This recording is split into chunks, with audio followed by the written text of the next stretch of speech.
அனைத்து நண்பர்களுக்கும் எனது இனிய வணக்கம். இன்றைக்கி நம்ம சேனலில் பார்க்க போகிறது, நம்ம எல்லாரும் பார்த்து படையே நடுங்குன்ற கணக்கில் சொல்கிற பாம்பு பற்றி தாங்க பார்க்க போகிறோம். நம்ம உலகில் ஏறக்குறைய ஒரு 3000 வகையான பாம்பு இருக்கிறதா சொல்கிறாங்க. அதுவும் நம்ம இந்தியாவில் மட்டுமே 280 வகையான பாம்புகள் இருக்குங்களாம். அந்த 280 வகை பாம்பு கடித்தாலும் நம்ம செத்து போய்டும்னு சொல்ல முடியாதுங்களா. அது ஒரு 4 வகையாக பிரிக்கிறாங்க. அந்த வகையான பாம்பு கடித்தா மட்டும்தான் நம்ம உயிர் விஷமாக நல்லா ஃபுல்லாக ஏறி இறந்து போய்டும் அப்படின்னு சொல்லிட்டு இருக்காங்க.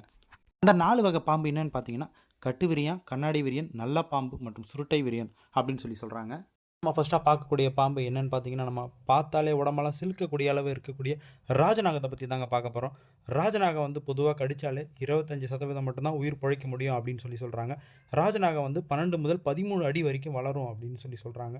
இந்த வகையான பாம்பு கடித்தா கண்டிப்பாக உயிர் பிழைக்கவே முடியாதுங்க. அடுத்ததாக பார்க்க போகிறது நல்ல பாம்புங்க. நல்ல பாம்பு பொதுவாக கட்டு நாகம், சமர் நாகம், எகிப்து நாகம், கருங்கழுத்து நாகம், சீன நாகம், அரேபிய நாகம் என வெளிநாட்டில் கூட்டிகிட்டு வராங்க. நம்ம நாட்டை பொறுத்த வரைக்கும் இந்திய நாகம், ராஜநாக என பொதுவாக கூறிகிட்டு இருக்காங்க.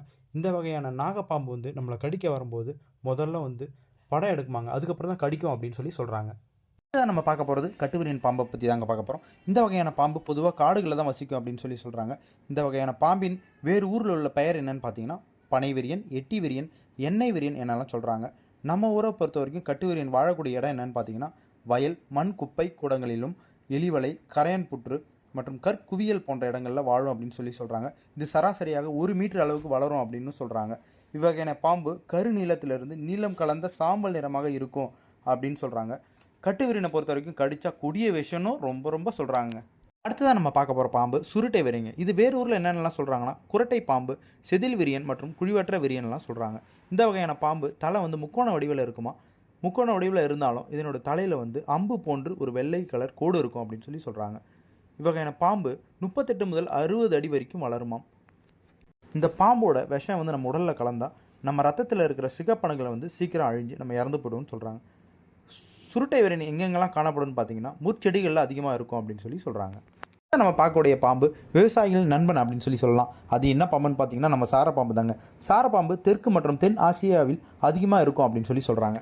தமிழ்நாட்டை பொறுத்த வரைக்கும் இந்த பாம்பு இல்லாத இடமே இல்லை அப்படின்னு சொல்லலாம்.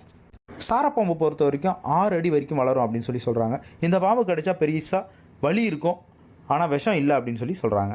சாரப்பாம்பு பொறுத்த வரைக்கும் வேகமாக நகரக்கூடிய தன்மை இருக்குது. அதே போல் இந்த பாம்பு வந்து மரம் ஏறும் அப்படின்னு சொல்கிறாங்க. சாரப்பாம்பு இருக்கக்கூடிய இடம்னு பார்த்தீங்கன்னா, எலிவலை, கரையாம்புற்று, குப்பை கூடம் போன்ற இடத்துல இருக்கும் அப்படின்னு சொல்கிறாங்க. இதனுடைய உணவு என்னென்னு பார்த்தீங்கன்னா, எலி, தேரை, ஓணான், சிறு பாம்புகள், தவளைகள், பறவைகள் போன்றவற்றை சாப்பிடுவாங்க. அதனால தான் நான் சொன்னேன் விவசாயிகளின் நண்பன் அப்படின்னு சொன்னது அதுக்காக தாங்க. அடுத்ததாக நம்ம பார்க்க போகிறது கடற்பாம்பு. கடற்பாம்புகள் அனைத்தும் நஞ்சுத்தன்மை வாய்ந்தது அப்படின்னு சொல்கிறாங்க. இவகையான பாம்பு குட்டிகளை வந்து ஈனக்கூடிய தன்மை இருக்குது அப்படின்னு சொல்கிறாங்க. கடற்பாம்பு பொதுவாக அதனுடைய வாழ்க்கை முழுசையும் கடல்லே இருக்கிறதுனால அதனுடைய வால் பகுதி பார்த்திங்கன்னா போட்டினுடைய துடுப்பு போல் இருக்கும் அப்படின்னு சொல்கிறாங்க. இவ்வகையான பாம்பு வெதுவெதுப்பான கரையோர கடலில் தான் இருக்கும் அப்படின்னு சொல்கிறாங்க. இந்த வகையான பாம்பு இந்திய பெருங்கடல் முதல் பசிபிக் பெருங்கடல் மட்டுமே காணப்படும் அப்படின்னு சொல்கிறாங்க. இந்த மாதிரியான வீடியோ உங்களுக்கு பிடிச்சிருந்தா நம்ம வீடியோவை லைக் பண்ணி சப்ஸ்கிரைப் பண்ணிக்கோங்க. தேங்க்ஸ் ஃபார் வாட்சிங். பபாய்.